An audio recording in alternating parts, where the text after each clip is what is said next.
film, by the way. Thank you so much. But I want to make this conversation that you and I have very comfortable and really get into the details of your film.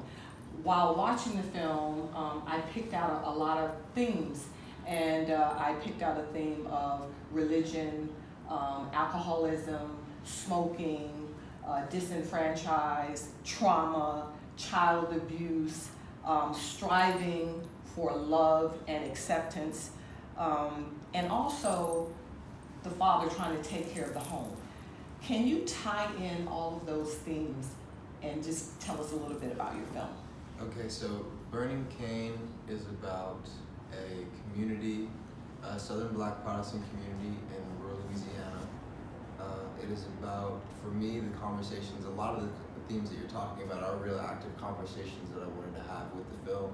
I think they all kind of coexist in that I feel like they're part of the ethos of that Protestant experience. At least I feel like what I grew up with, you know, because I grew up in the Southern Baptist Church, you know.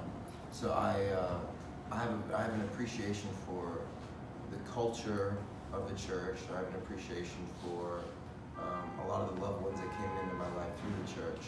There was a period in my life where I had a lot of my questions with some of the things that were preached, and I started to, you know, have conversations with my family. And then as I sort of separated ideologically, I realized that with Burning Cane, I wasn't going to demonize or try not to relate to individuals, even though that my ideological differences have, you know, developed.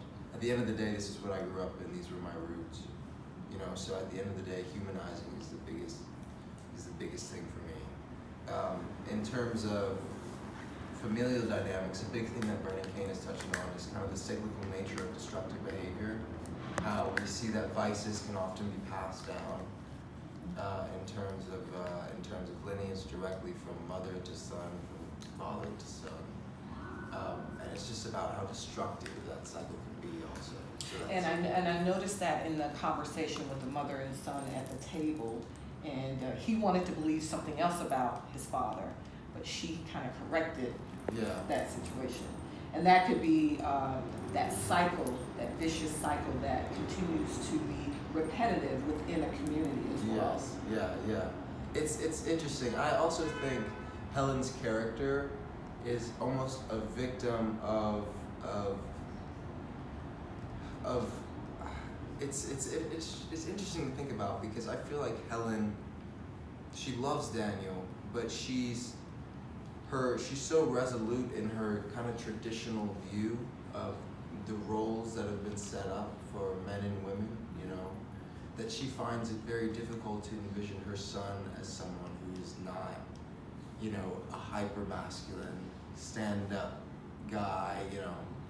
It's just how she's sort of locked in the tradition of it all. And for me, that's where another layer where religion kind of played in a part of that, because Helen is different than your traditional church-going, God-fearing woman. She takes a very, very fundamentalist interpretation of it.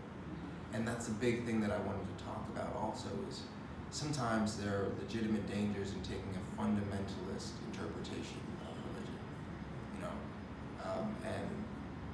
know. So that's all a part of it. It really builds that, like I said, that ethos, you know, because it's not just really a statement about what the church does for her own convictions. This church in itself is a cultural institution as much as it is a religious institution. You know, in the South, pastors definitely have a sort of mayoral status, and I wanted to highlight the humanity of the individuals. I know that hypocrisy is a big thing that people are going to step away and take from it, but really it shows how fallible they are as people.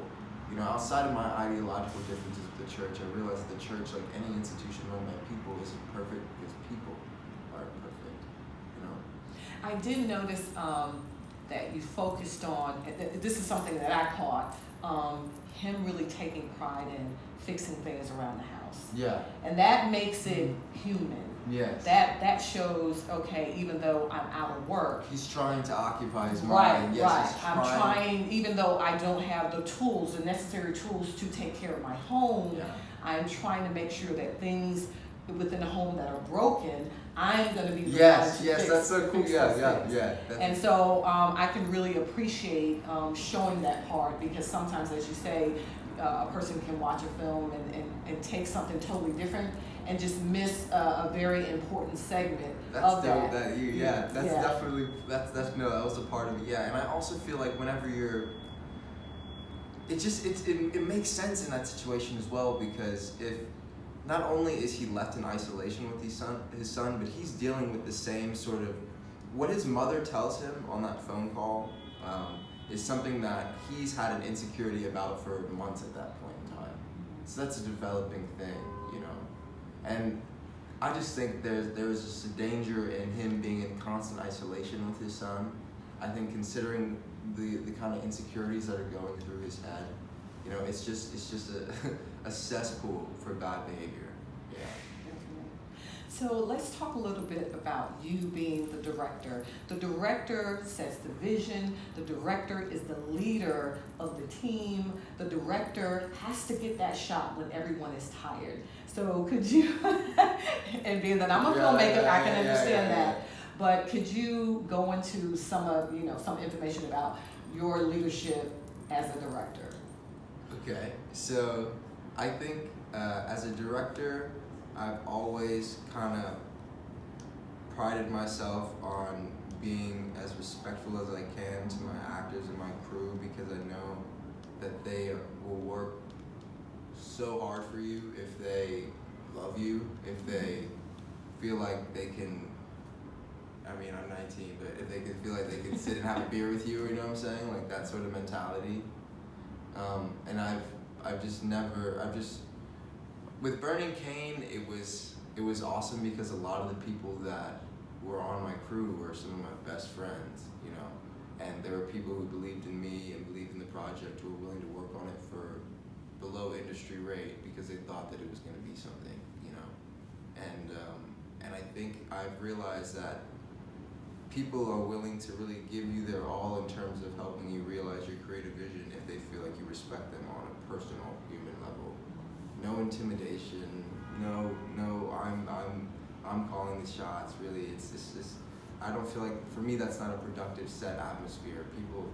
It's just more fun, you know, when people feel like we can just come on and have fun. It's art, you know, it's fun.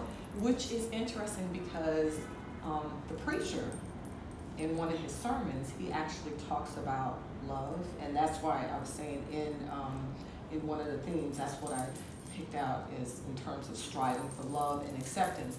But in one of the scenes, the preacher was actually talking about love, and the important things is relationships. Yes. And he just kept talking about that. And so when you look at that in terms of love and creating relationships, and the most important thing is, you know, creating those relationships and love, if you take that philosophy, it kind of fits everywhere in your everyday life, on the set as a director. So it's interesting that you say that. That's so cool. You can just tie that into the film. And that's an interesting thing that you say on that sermon, because I've always,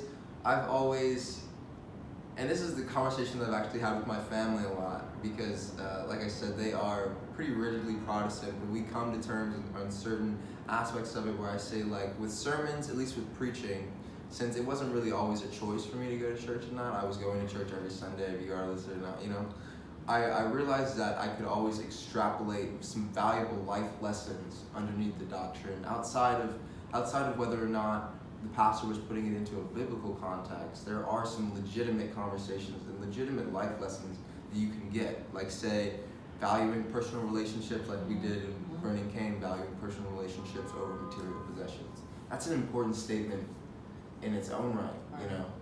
Now, is it delivered in church through the doctrine? Yeah, it's a church, this is a religious institution, but I've always found that, at least for me, I could always extrapolate certain things that I do think were really, really valuable, you know, especially, and which is also a part of the nuance thing that I had to learn and develop as I matured, that despite there being some differences that I had, it doesn't cancel out every aspect of something, you know, and that's something that I think took some maturing for me to really realize. And by the time I was working on Burning Cane, I realized that was really a big discussion about it that I had with myself. That there's truth among the fallacies. There's some truth. There's some good among hypocrisies, because these are people, you know. And it is, yeah. I don't know. Oh, I get it. Well, let's talk about the title. How did you arrive at the title, Burning Cane? So originally the title was The Glory, and then The Glory, I realized that one, it didn't feel right, but two, there was a movie with Denzel called Glory. Yes. That I knew if people looked up The Glory, it was not going to show up. So that's one. But no, Burning Cane is, so in southern Louisiana and southeast Louisiana, they have these, so the cane stalks, and they harvest cane. They burn cane during harvesting time, and we caught one of them, one of the cane burnings from a distance. That's how the film opens. And how we got that was kind of wild. Like, it was honestly terrifying, but I can explain on that. But burning cane itself is just really a symbol of that community, but it has a somewhat, it's a nuanced sort of thing, because burning cane is also sort of hazardous to the community in terms of the toxins that it releases. So it's to me, it always represented an integral aspect, an institutional aspect, like, of this community, and how their economy and their culture sort of thrives. Harvesting cane, and then the fact that also is sort of a thorn, in that it is affecting their health, even though they may not always realize. And we can also tie this into another one of the themes that I saw in terms of the smoking. Hey. You know, it's toxic. Yes. You know, going internally when you're constantly smoking, and throughout the film, you see the smoking, you see the drinking, and then tying that in with the title "Burning Cane" and what's in the environment. Yeah, and to me, that's one of the biggest examples of that cyclical destructive behavior. You know what I mean? Not only is it alcoholism, but the cigarettes too. You know, and it's that's it. And so, what would be your next project? So right now I'm working on,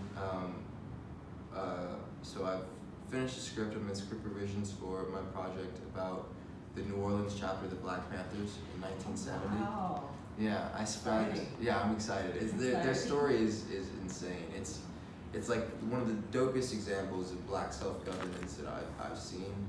Unfortunately, their tenure in New Orleans was cut very short because of the fact that the police and the mayor's office, Moon Landrieu, they really made their lives very, very difficult. Really a living hell, if we're being honest. You know, it was the Panther chapter in New Orleans. After about 3 months in Desire, they were the victims of a military-style assault that luckily left none of them dead, but left their entire house completely riddled. But I started interviewing them in the beginning of my high school career, sort of. I think maybe sophomore year is when I started. And then after that, I was continually coming over to Malik Rahim and Steve Green, who were some of the surviving members still in New Orleans, and we became friends.